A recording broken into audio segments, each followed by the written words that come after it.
Geralmente eu sempre abordo nos vídeos do Saldo Zero os pilares aos quais eu me utilizo na seleção de boas empresas na Bolsa de Valores. É óbvio que esses pilares não são a única maneira de se analisar e selecionar boas companhias, mas é uma maneira sim que nós podemos selecionar boas e ótimas empresas, evitando grandes dores de cabeça. É o que eu sempre gosto de dizer, eu não espero selecionar as melhores, porque eu não acredito que existam, mas eu espero selecionar as ótimas e fugir assim das piores. E acredito que nós estamos vivendo um bom momento com alguns grandes exemplos, empresas famosas, ao qual no passado já não passaram nesses meus crivos, nesses meus pilares, e que hoje continuam ainda não passando, independente do cenário que elas estão enfrentando hoje. Então, se você quer entender um pouco melhor e por que essa companhia, quer conhecer, quer saber qual é a companhia, por que ela não passou nesses meus pilares, vem comigo que eu vou te explicar, porque o vídeo tá incrível. Bora lá!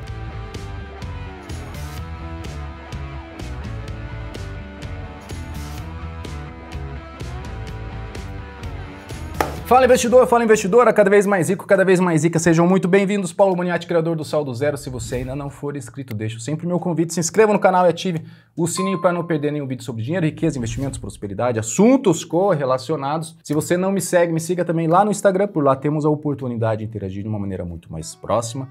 E por último, comunidade VIP lá do Saldo Zero no Discord. Vai lá, faça parte, interaja comigo, interaja com outros investidores, tenho certeza que vai agregar muito para sua vida financeira, para os seus investimentos. E antes de mais nada, compartilha comigo aqui nos comentários qual empresa você se arrepende ou se arrependeu algum dia de ter investido, de ter comprado ações dela, beleza? Mas vamos lá, eu acho sempre válido darmos uma recapitulada nos pilares, porque eu tenho certeza que muita gente não conhece, eu já fiz vídeo falando exaustivamente de quais são. Mas lembrando, né, nós temos aqui 5 pilares: lucratividade, certo? Endividamento, pilar do crescimento, pilar da governança e, por último, pilar do preço. Não são os únicos pontos que nós temos que analisar numa empresa, mas certamente são um excelente ponto de partida. Depois eu convido você, caso tenha interesse, a assistir os vídeos ao qual eu abordo com mais detalhes esses pilares. Mas falando objetivamente de qual empresa eu quero citar nesse vídeo e que ficou fora desse meu hall de investimentos, né? Estamos falando da Magazine Luiza, MGLU3, uma empresa que foi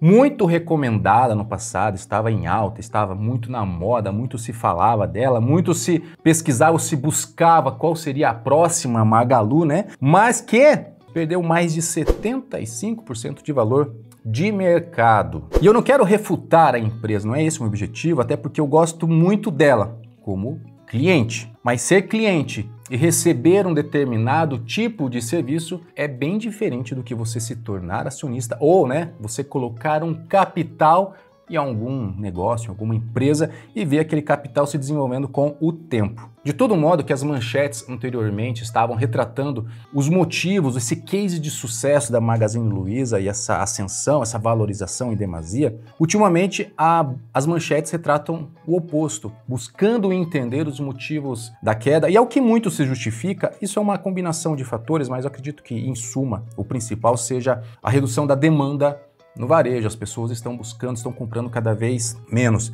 E os motivos, né, que impactam essa redução da demanda? Então temos lá o real desvalorizado, a inflação mais alta, a alta dos juros da economia, né, a taxa Selic, o aumento do endividamento das famílias, que tudo isso nos traz o quê? Uma baixa recuperação da nossa economia.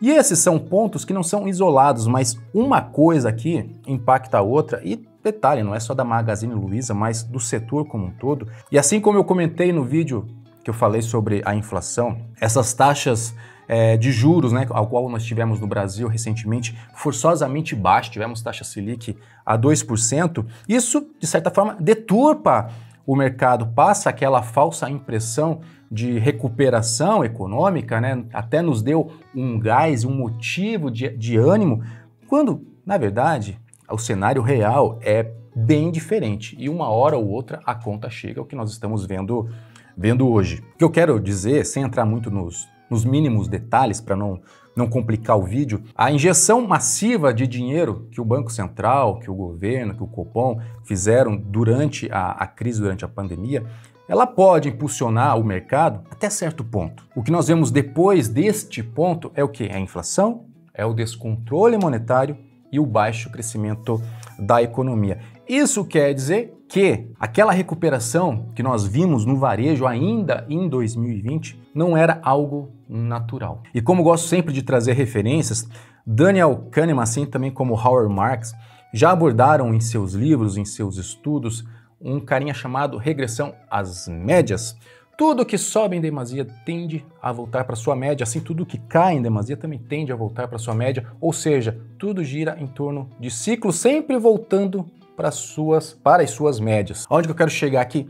Independente das causas, independente dos motivos que fizeram as ações da Magazine e de outras varejistas se valorizarem em demasia e agora caírem em demasia, o fato é que empresas esticadas, que empresas que descolaram muito do seu valor real, uma hora ou outra elas tendem a voltar aqui, às suas médias. Então, eu não estou aqui para buscar causas, até porque uma empresa, quando ela é boa, se ela cai em demasia, ela pode se transformar numa boa oportunidade. Mas Magazine, no passado, não passou nos meus critérios e hoje continua não passando. E vejamos o porquê. Começando pelos pilares que eu comentei, falando lá de lucratividade. O que a gente tem dentro de lucratividade aqui do pilar? Então eu analiso o quê? O ROI e a margem líquida, principalmente, tá? Falando do ROI, eu já esbocei a importância do ROI em outros vídeos, mas o ROI, para mim, é um dos principais indicadores de uma companhia, é a capacidade daquela companhia rentabilizar o capital da empresa, o capital do acionista. Então vejamos, a Magazine, atualmente, ela tem um ROI de 6,60%. E outros setores da economia facilmente superam, tem um ROI superior a 10% ao ano. Mas vejamos rapidamente, se nós temos uma inflação no Brasil atual de 10% ao ano, uma companhia rentabilizando seu capital a 6,60% ao ano é meramente complicado, concorda comigo? Se nós olharmos para o histórico da Magazine, em 2018 ela chegou a ter um ROI superior a 20%. Mas detalhe, isso não é regra do setor, até porque a própria empresa já chegou a ter anos de ROI negativo. O que ROI negativo quer dizer? É prejuízo, a empresa gerando prejuízo. Falando rapidamente de imagem líquida, quando a diferenciação de uma empresa, do setor, ela se dá majoritariamente por preço, ou seja, guerra de preço. É o que eu sempre brinco, Quando você vai comprar um equipamento eletrônico, então você tem duas lojas, uma de cada lado, vendendo o mesmo produto. Você vai comprar naquela que te atende melhor ou naquela que vai te dar o menor preço? Geralmente é preço. Isso é o que acontece com o varejo. E quando temos essa guerra de preço, a margem líquida dessas companhias tende a cair, porque elas tendem a reduzir os preços massivamente. E a margem líquida da Magazine está em 2%. O que isso quer dizer? A cada R$100 que ela vende, sobram R$2 no bolso. Isso é bom ou não é bom? Pense você como dono. Você tem um esforço grande para vender R$100 e no final das contas te sobram R$2 no bolso. Isso, de novo, não é característica da Magazine, mas isso é característica do setor. E de outro modo, outros setores facilmente você vai ter margens de 10, 15, de 20, de 30% a depender da empresa. Outro pilar que eu sempre dou bastante atenção é o pilar do crescimento. Quando eu falo crescimento, são os indicadores de crescimento de lucro líquido e patrimônio líquido. O patrimônio líquido é o capital do acionista, ou seja, quanto mais a empresa cresce aquele patrimônio líquido, mais o capital dos seus acionistas está crescendo. E ações nada mais são do que fatias desse patrimônio líquido no final das contas. Assim também, crescimento do lucro líquido é muito importante, porque a cotação das ações no longo prazo tende a seguir o crescimento do patrimônio e do lucro do patrimônio líquido e do lucro líquido. As coisas tendem a crescer, as ações tendem a seguir.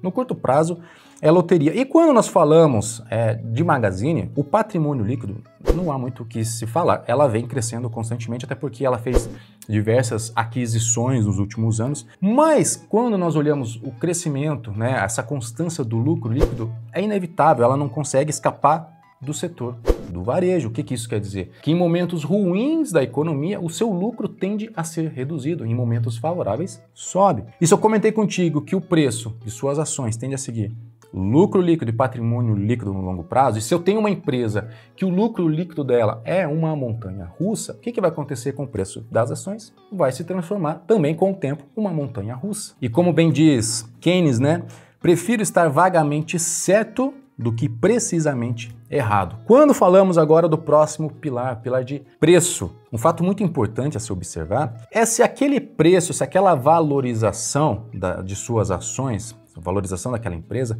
tende a ser sustentável no longo prazo. Vejamos o seguinte, relação preço-lucro, né, indicador PL, muito importante para nos dar uma noção de preço, de se aquela empresa está muito cara ou muito barata, a depender também. Inclusive eu vou fazer um vídeo, tem um vídeo acho que daqui umas 2 semanas mais ou menos, que eu vou esboçar muito no detalhe o PL. Então se você não tiver inscrito de novo, fica inscrito aqui para não perder esse e outros vídeos. Mas o PL médio histórico da Magazine Luiza, ele é de 28, tá? O PL de 28 anos para você recuperar em forma de lucro aquele capital investido. Mas em 2019, esse PL era de 84, ou seja, já estava muito descolado das suas médias. Lembre lá da regressão à média do Keynes e do Howard Marks. Em 2020, o PL se descolou ainda mais, foi para 413. Isso quer dizer 413 anos para você recuperar em forma de lucro aquele capital que você investiu na empresa. Faz sentido? Gente, complicado, né? Trazendo agora para outro indicador de preço, o PVP, né? O preço sobre o valor patrimonial, analisando o patrimônio da empresa, o quanto você está pagando, quantas vezes você está pagando por esse patrimônio. Como eu comentei, as ações, as cotações tendem a seguir o patrimônio líquido no longo prazo. Mas vejamos, média histórica do PVP da Magazine, de 6,81 vezes. Isso já é caro para mim por si só, porque você está pagando quase 7 vezes o patrimônio da empresa. Isso, média histórica. Mas em 2018, esse PVP já foi de 15 vezes. Em 2020, de 22 vezes. É como se você estivesse pagando 22 vezes mais caro pelo patrimônio da companhia. Ou seja, independente do que estava acontecendo, uma coisa é fato, algo estava fora de contexto. E é nesse sentido que, independente se é ou não é uma excelente companhia, eu acredito que seja sim uma boa companhia, mas essa combinação de baixo ROI, baixa margem, esse crescimento cíclico do seu lucro e esses preços exorbitantes faz o quê? Eleva em demasia o risco da companhia. E aí, ou você aceita, entende, aceita e investe, ou você fica de fora. E por essas e outras que em 2018 eu fiquei fora de Magazine Luiza e em 2021, apesar de toda essa queda, esses mais 75% de queda, eu continuo fora e eu ainda quero justificar melhor essa minha decisão nesse vídeo que eu comentei contigo do PL, porque eu vou esboçar e vou esmiuçar ainda mais esse case. Então assim, gente, Magazine tem potencial de valorização? Supostamente que sim, mas aí você está investindo nela com qual objetivo? Um objetivo mais especulativo, de curto e médio prazo, pensando só nessa possível valorização que pode ou não acontecer? Ou você está pensando em investir com cabeça de sócio e proprietário? Aí a conversa já é outra. E para você não entender que tudo isso é intriga da oposição, um ponto muito, muito importante, até para justificar e dizer assim, ele está falando de Magazine Luiza depois que ela caiu. Não, eu já falava dela lá no passado. Em novembro de 2020, tá? Eu fiz um vídeo sobre Batalha das Varejistas. É um vídeo que eu gostava de fazer comparando algumas empresas de cada setor. E detalhe, né? Quem é inscrito não perde esse tipo de conteúdo. Mas eu chamava atenção, naquela época, para uma empresa chamada Graziotin. Ela não é tão famosa quanto as outras varejistas, né, de código SEGRA 4. E na época, o que mais me chamou a atenção na Graziotin foi tanto o seu ROI e a sua margem líquida, que eram de 16% e 21%, indicadores muito acima do setor. Lembrando, um ROI de 16% hoje rentabiliza muito acima da própria inflação, e uma margem líquida para um setor de varejo de 21% é algo bastante expressivo, sim. E valia, nesse vídeo, valia a pena nós darmos uma estudada. Em 2021, já no primeiro segundo vídeo da carteira pública, e depois eu ter estudado melhor ainda essa companhia, a Graziotin entrou para a carteira. Quem quiser vai lá e constate depois. E aí eu quero te mostrar uma comparação, tá? Na época eu não tive qualquer objetivo de querer acertar o futuro, simplesmente preferi investir em empresas um pouco mais constantes, um pouco mais confiáveis quando nós olhamos os seus números, né, os seus balanços. E importante, né? Esse gráfico ele pode se inverter, Graziotin pode despencar e Magazine pode se recuperar? Sempre pode, nós temos que ter sempre humildade perante as incertezas, não sabemos o que vai acontecer no futuro.